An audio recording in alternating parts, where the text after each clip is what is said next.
What's up, Digidestins? This is Kyle D, better known as RideMyAvatar, and I'm sorry it's been a hot second. I know I've been popping in with shorts and stuff like that, but stuff were coming up, and I just had a lot of stuff.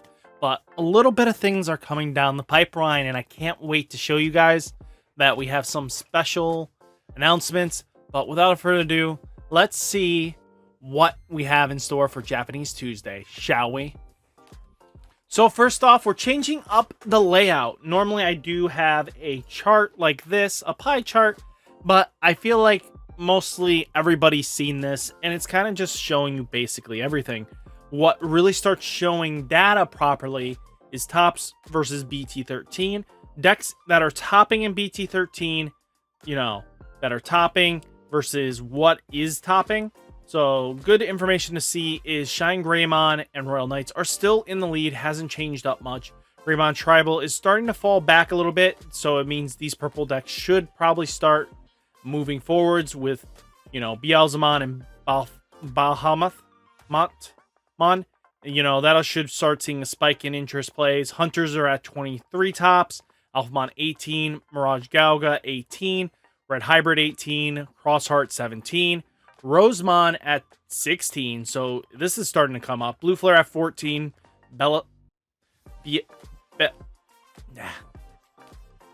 Bielstar, so this is definitely going up. Then we have Bloom Hydro Quartz, Examon, Gallantmon, Jessamon, Gamamon, MachineDramon, Grandis, AllForce, Purple Control, all the good stuff.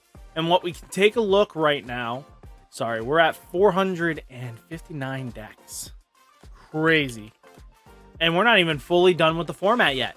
And we'll get the starter deck soon to be introduced in a few weeks into this set, which is going to be quite interesting to see. But looking at this now, we're seeing some decent growth here. Crossheart definitely saw an explosion of 10 tops over the past weekend from last week's video. And that's quite interesting to see. So it's definitely seems like people are taking that in.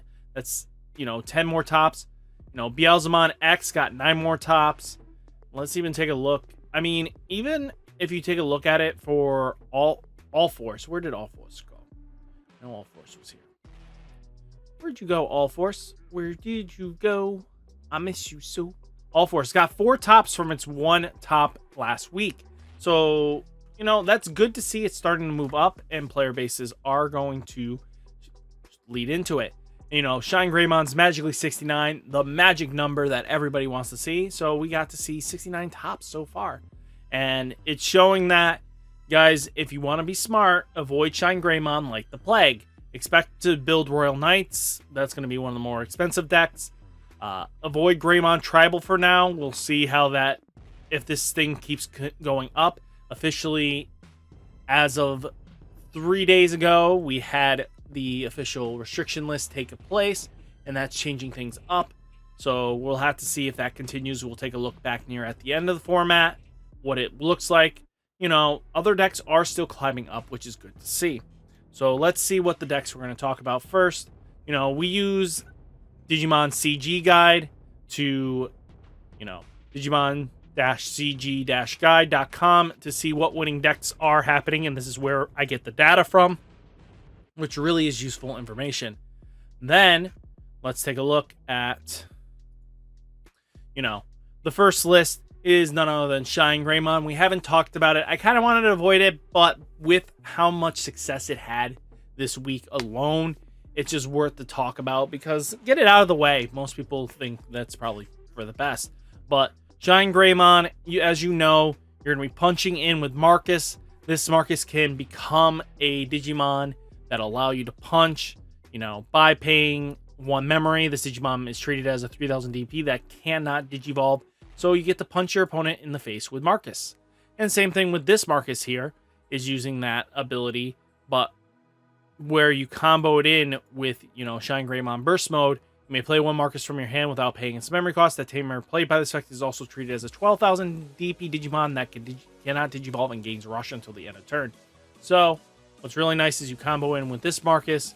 You may suspend this tamer if you choose to, but why not? You don't need to because you'll play it for free, and then you get to punch in when this Digimon Tamer becomes suspended, one of your opponent's Digimon gets minus 3000 DP for the turn. And if you have a Digimon with Agumon or Greymon in play, gain 1 memory. So this cycles in and basically gains you some decent value. But your turn, when one of your Tamers becomes suspended, trash the top card of your opponent's security stack. Just really nasty combos and plays that this deck has, and it's just really nasty, especially with like this ShineGreymon. Search your security stack, reveal 1 red or yellow Tamer, play it without paying its memory costs. If you played Recovery 1, that's really nasty. It promotes your stuff up early, means you get a free Marcus early, which can get really dumb pretty quickly. You know, all this stuff does add up pretty quickly. I like that they are using Draw Koromon, so this should probably, if the deck doesn't get touched right away, this probably means that your, you know, event, the Ultimate Cup Koromons that were entries are going to probably go up as long as you don't expect it to get touched. But to be honest with you, probably is going to get touched by something in the matter. We'll have to see what happens there. But, you know, ShineGreymon's just going to always do everything you want. In return, all your markers get plus 3000 DP and security plus 1. And then when digivolving one of your opponent's Digimon and all your opponent's security Digimon, minus 3000 DP for the turn for each red or yellow Tamer you have in play. That's just really nasty. And then you have this ShineGreymon that is starter main phase when digivolving one of your Marcuses is also treated as 3000 DP that can't digivolve, and it gains blocker until the end of opponent's next turn, which is interesting. So, you know, this one will treat your Marcus as a blocker, which gets really nasty because most of your, you know, RideMyAvatars have an effect that allows you to play the Marcus back into security. So if he blocks, he dies, boom. Now your opponent just kind of loses out on value because that Marcus is coming back out. Then we do talk about Crossheart a little bit because it did see a massive push this week. I figured it would be really good to talk about decks that have a massive push going into the formats. So, Crossheart here, no, none other than why are we talking about it, is that using like Shoutmon's times 7 Superior Mode, probably 1 to 2 copies is fine for your list, depending on what your comfortability is. But this card alone really applies a lot of pressure because on play, return the Digi-Evolution cards of one of your opponent's Digimon to the bottom of the deck in any order. Return that Digimon to the bottom of the deck. So this can, if let's say you're facing in the ShineGreymon matchup, if they only have one ShineGreymon and the well-timed Superior Mode comes in and takes care of the stack, they don't have a way of getting their Marcus back onto the recovery stage, especially, again, a lot of decks are about that well-timedness. And all it takes is one Shoutmon on board. So bring it up from raising. And boom, you can grab everything from trash. So this thing just becomes a powerhouse in itself. And being able to all turns, all your opponent's options, security effects do not activate. So basically shutting down any options is really nasty. But once you have your Superior Mode, you know, set up for a couple turns and stuff like that, Final Crossblade, delete one of your opponent's Digimon, then you may unsuspend one of your Shoutmon times 7 Superior Mode and it attacks your opponent. Boom. This stuff adds up pretty quickly, and it's just a powerhouse deck. You know, it's a Rookie Rush strategy that will not see fail.